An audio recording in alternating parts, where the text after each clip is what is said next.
My name is Martha Gould England. I'm here to share a story of my father, Walter Gould, his brother Harry Gould, and his sister Edna Gould. These three children were born to German immigrants in Brooklyn, New York. They were orphaned by the death of their parents, and they were placed on an orphan train, ended up in Prairie Grove, Arkansas, and William Earl Gould and Mary Lucy Moore Gould went to Prairie Grove, adopted these three children, and they spent their childhood in Cane Hill, Arkansas.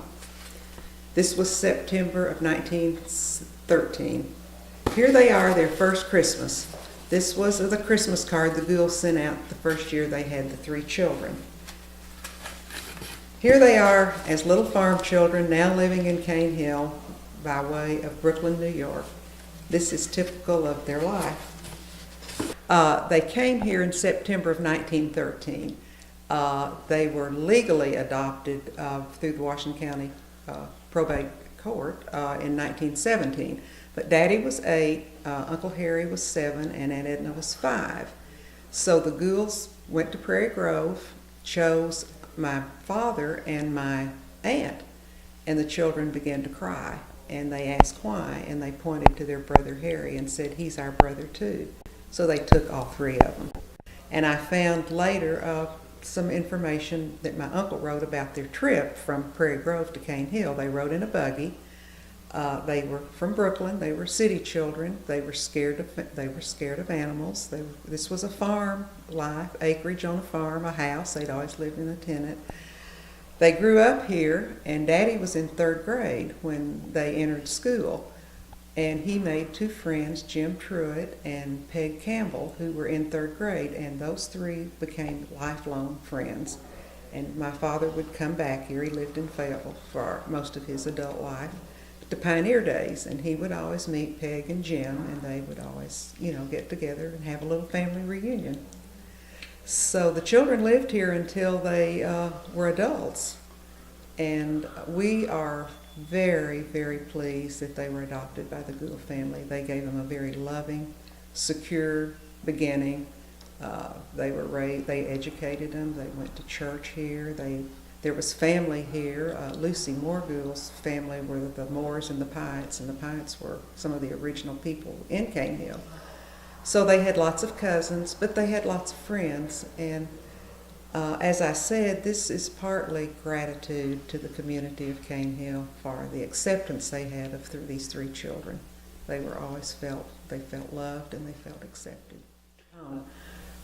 His experience to me was always wonderful, and he had talked a lot about his 3rd grade teacher and about his 2 friends, and evidently they had a lot of friends here, and as far as I know, it was a very positive environment. Tell me about where they lived.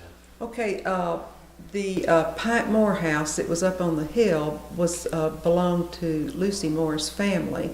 And when she and Earl Gould married, William S. Moore, who was her father, had that home built for them. And it's down at the foot of the hill from the Pike Moore house, which is no longer there. But that Gould house is still there. Well, as a child, we came out here a lot. And we visited with Lon and Myrtle Moore, who were cousins of Daddy, and their children, Martha, Elizabeth, and I can't remember, Leon Moore. So when we would come out here, we would always go visit them. We would always go down to the mill because that had been in the family, and we looked at that. And I remember one time as a very small child going to the Pipe Moore house up on the hill, and it was, and then later it was empty, and occasionally we would go up there when it was empty and just kind of look around, and I understand it's no longer there. So I like to come out here. I don't know why. Maybe it was just because my father loved it so much out here. That's probably why I came and why I got interested in his story.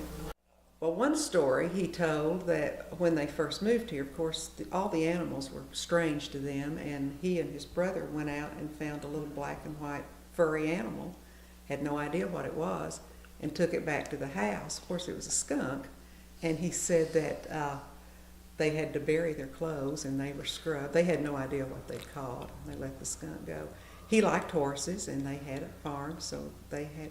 My uncle was a different person. He was not interested in the farm. He liked to read, he liked to write, and he liked to orate what he wrote and read what he wrote, and he ended up being the one that left Arkansas and went to D.C. and worked for a congressman for a while he was there, and stayed there the rest of his life. He was the writer in the family.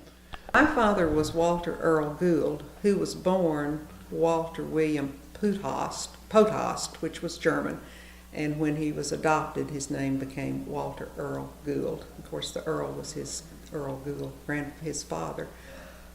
He was 8 when he got here. He lived here until he moved to Fayetteville and lived most of his life in Fayetteville with my mother. He worked for Wallace Wester on Dixon Street, and they had the Studebaker agency, and when Studebaker no longer made cars, he lost his job, and they ended up going to Kansas to live where my mother had some sisters, and they lived the rest of their life in Augusta, Kansas. Harry was 7. He was the one that liked to ride. He left first. He was the first child to leave Cane Hill, and he went to Missouri and worked for a newspaper and was a writer for a newspaper. He met someone there who was running for Congress, and this person won. So he went to D.C., and he married a woman from Missouri, and they had 2 children, and they lived in D.C. until he died. Edna Gould Campbell lived here as a child. She was just 5 when she arrived. She did like music. They bought a piano. She took piano and voice lessons, and she sang. She moved to Fayetteville probably when she was 21, 22, married Cy Campbell, and they lived in Fayetteville all their life until they both died. And she sang in the choir at the Baptist church, and she had a piano, and all 3 of them really liked music, always. The other 2 didn't play an instrument, but when we were in the car, they'd always have the radio on, and we'd listen to music. My family had such a love for Cane Hill. You know, they would come back for Pioneer Days, and it was very special to them because as 3 outsiders coming to a farming community, which was very, very different from their early days, they were accepted, they were loved, they loved their parents, and although I never met their mother, their adopted mother, Lucy Gould, they talked about her a lot, and I could tell from how they talked, they adored her. My grandfather Gould I loved. I called him Pop. He moved to Fayetteville, and I would go see him a lot, and he would usually come by the house every day and bring a little sack of candy, and I just thought he was the most wonderful person in the world. And of course he died when I was still in high school, I believe.